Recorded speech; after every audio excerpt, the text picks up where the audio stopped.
Proclamação do Evangelho de Jesus Cristo segundo Marcos. Glória a vós, Senhor. Naquele tempo, Jesus saiu da sinagoga e foi com Tiago e João para a casa de Simão e André. A sogra de Simão estava de cama com febre, e eles logo contaram a Jesus. E ele se aproximou, segurou sua mão e ajudou-a a levantar-se. Então a febre desapareceu e ela começou a servi-los. À tarde, depois do pôr do sol, levaram a Jesus todos os doentes e os possuídos pelo demônio. A cidade inteira se reuniu em frente da casa. Jesus curou muitas pessoas de diversas doenças e expulsou muitos demônios. E não deixava que os demônios falassem, pois sabiam quem ele era. De madrugada, quando ainda estava escuro, Jesus se levantou e foi rezar no lugar deserto. Simão e seus companheiros foram à procura de Jesus. Quando o encontraram, disseram: "Todos estão te procurando." Jesus respondeu: "Vamos a outros lugares, às aldeias da redondeza. Devo pregar também ali, pois para isso eu vim." E andava por toda a Galileia, pregando em suas sinagogas e expulsando os demônios. Palavra da salvação. Glória a vós, Senhor.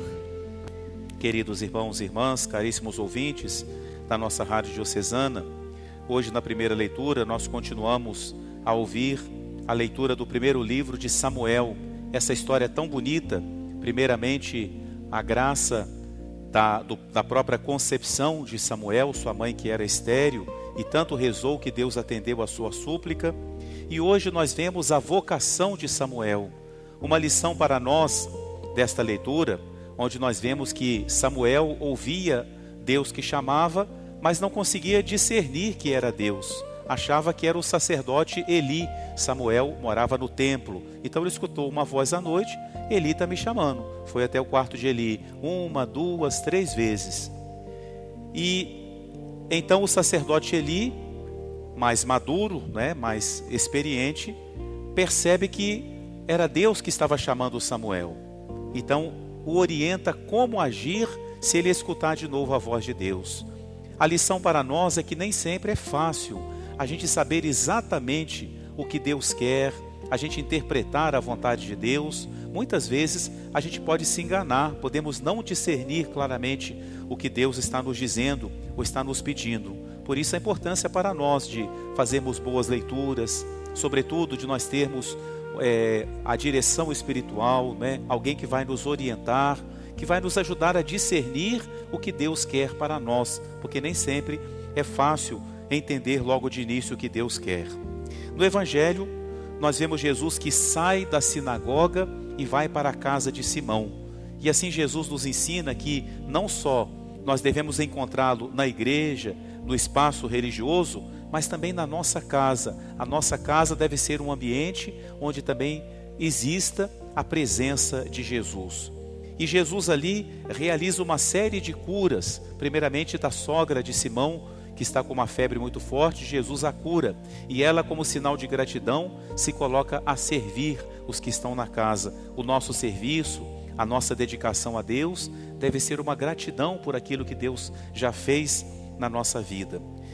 Quase que a cidade toda está na frente da casa, diz o Evangelho, e mesmo com toda essa ocupação, com todo esse cansaço, Jesus sai de madrugada e vai para um lugar deserto para rezar. Jesus tinha essa preocupação, ele sempre queria ter os momentos de oração. Quando não conseguia durante o dia, ele ia à noite. Se não conseguia à noite, ele ia de madrugada. Diante do exemplo de Jesus, nós podemos então olhar para nós mesmos, e fazer uma reflexão muito pessoal. Diante do exemplo de Jesus, como que eu posso dizer que eu não tenho tempo para rezar? Muitas vezes é isso que nos impede de rezar, não conseguimos tempo. Mas se a oração for na nossa vida uma prioridade, como ela era para Jesus, esse tempo vai aparecer, nós vamos encontrar esse tempo para estar na presença de Deus. Que nós procuremos alimentar, portanto, o amor pela oração, e muitas vezes vai ser na oração que Deus vai nos fazer conhecer melhor a sua vontade. Amém.